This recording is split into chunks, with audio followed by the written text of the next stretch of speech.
అనకాపల్లి జిల్లాలోని ప్రభుత్వ ఆసుపత్రిలో సోదాలు చేసినటువంటి ఏసీబీ గతంలో అధికారులు విస్తుపోయే నిజాలను కనుగొన్నారు. వైద్యుల దగ్గర నుంచి డ్రైవర్ వరకు అధికార దుర్వినియోగం ఏ విధంగా జరిగిందన్న విషయాన్ని గత నెల ఎన్డీఏ కూటమికి అందజేసింది ఏసీబీ.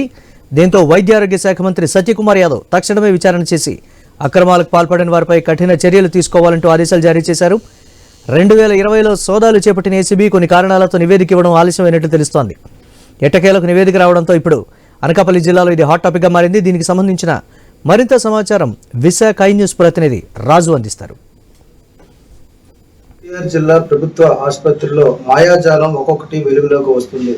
గత కొన్నేళ్లుగా కూడా ఇష్టారాజ్యంగా ఆసుపత్రిని తమ అవసరాలకు వాడుకోవడమే కాకుండా అక్రమాలకు అడ్డగా మార్చినటువంటి ప్రభుత్వ ఆసుపత్రి ఏదైతే ఉందో దాంట్లో గత 2020లో ఏసీబీ అధికారులు అయితే ఆకస్మికంగా తనిఖీలు చేయడం జరిగింది. ఇక్కడ జరుగుతున్నటువంటి అక్రమాల మీద ఏసీబీకి వచ్చినటువంటి ఫిర్యాదు మేరకు అయితే 2020లో ఆకస్మిక తనిఖీలు చేసి అక్కడ ఉన్నటువంటి వైద్య సిబ్బంది పనితీరుతో పాటు ఇక్కడ ఇతర సిబ్బందులు నర్సింగ్ స్టాఫ్ కావచ్చు, శానిటేషన్ స్టాఫ్, అదేవిధంగా డ్రైవర్ పనితీరు మీద కూడా పూర్తి స్థాయిలో విచారణ అయితే చేయడం జరిగింది. దీనికి సంబంధించిన నివేదిక అయితే గత నెలలో రాష్ట్ర ప్రభుత్వానికి ఇచ్చినట్టుగా తెలుస్తుంది. ఏసీబీ ఇచ్చిన నివేదిక ఏదైతే ఉందో దీని ఆధారంగా ఇప్పుడు రాష్ట్ర ప్రభుత్వం చర్యలకు ఉపక్రమించింది. అప్పుడు 2020 సంవత్సరంలో ఆసుపత్రిలో పనిచేసినటువంటి 9 మంది డాక్టర్లు, 12 మంది నర్సింగ్ స్టాఫ్ తో పాటు ఒక డ్రైవరు, అదేవిధంగా కాంట్రాక్ట్ ఉద్యోగం అయినటువంటి శానిటేషన్ సంబంధించి కాంట్రాక్ట్ సిబ్బంది మీద కూడా చర్యలు తీసుకోవాలని చెప్పి అయితే ఏసీబీ ఇచ్చినటువంటి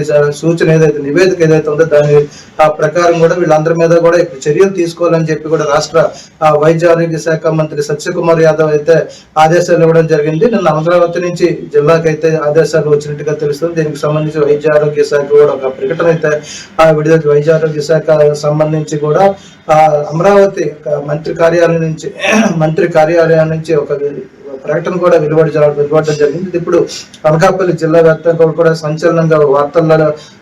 సంచలనంగా మారింది. ఇప్పుడు ఎన్టీఆర్ ఆసుపత్రి వార్తల్లో నిలుస్తున్న పరిస్థితి కనిపిస్తుంది. దాదాపు 9 మంది వైద్యులు ఇష్టాసారంగా ఎప్పుడు విధులకు వస్తారు, ఎప్పుడు వెళ్ళిపోతారో తెలియని పరిస్థితి, రోగులను పట్టించుకోని పరిస్థితి, అదేవిధంగా ఇక్కడ ఉద్యోగాలు చేస్తున్నారా లేదా అనే స్థితిలో అప్పుడైతే విడిగా వైద్యులు అయితే అక్కడ పనిచేశారని చెప్పి ఏసీబీ తన నివేదికలో పేర్కొంది.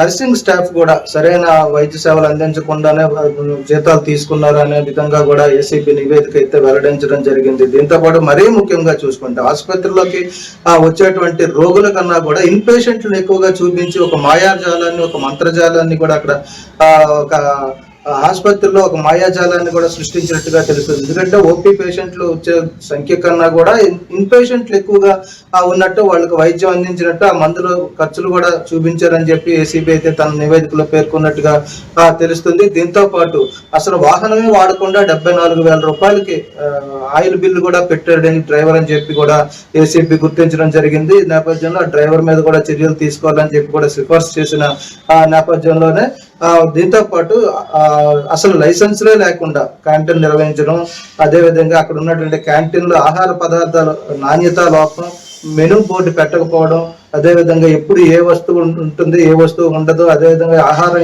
ఏ విధంగా ఇస్తున్నారు, ఎక్కడి నుండి తెస్తున్నారు, దాని నిర్వహణ బాధ్యత ఎవరు చూస్తున్నారు, ఇవేవి కూడా కాకి లెక్కలుగా చూపించడంతో పాటు అసలు కొన్ని రకాల లెక్కలే చూపించకపోవడం కూడా అప్పుడైతే ఆ ఏసీబీ అధికారులు ఆశ్చర్యానికి గురి చేసింది. దీంతో పాటు ఇదే నేపథ్యంలో ఆసుపత్రి డెవలప్మెంట్ కి సంబంధించి కూడా కొన్ని పనులు చేయాల్సి ఉంటుంది. సివిల్ వర్కులు కూడా ఇష్టారాజ్యంగా అంటే అనుమతులు లేకుండానే ఎవరికి ఇవ్వాలి అనేది కూడా వాళ్ళు ఇష్టాసారంగా ఇవ్వడం, పూర్తిగా టెండర్ల ప్రక్రియ కానీ నామినేషన్ ప్రక్రియ కానీ లేకుండా కూడా వాళ్ళకి నచ్చిన వాళ్ళకే సివిల్ వర్కులు ఇచ్చారని, సివిల్ వర్కులు కూడా చేయించారు అని చెప్పి కూడా ఏసీబీ అయితే ఈ అక్రమాలన్నింటి మీద కూడా విచారణ చేసి పూర్తి స్థాయిలో నివేదిక అయితే రాష్ట్ర ప్రభుత్వానికి ఇచ్చిన నేపథ్యంలో ఇప్పుడు ఇది సంచలనంగా మారిందని చెప్పుకోవచ్చు. అప్పుడు ఉన్నటువంటి అంటే 2020లో ఉన్నటువంటి అప్పుడు వైద్యుల మీద కానీ, అదేవిధంగా నర్సుల మీద 12 మంది నర్సుల మీద చర్యలు తీసుకోవాలని చెప్పి దీనికి సంబంధించి కూడా పూర్తి శాఖాపరమైన అంశాల మీద చర్యలు తీసుకొని వాళ్ళ మీద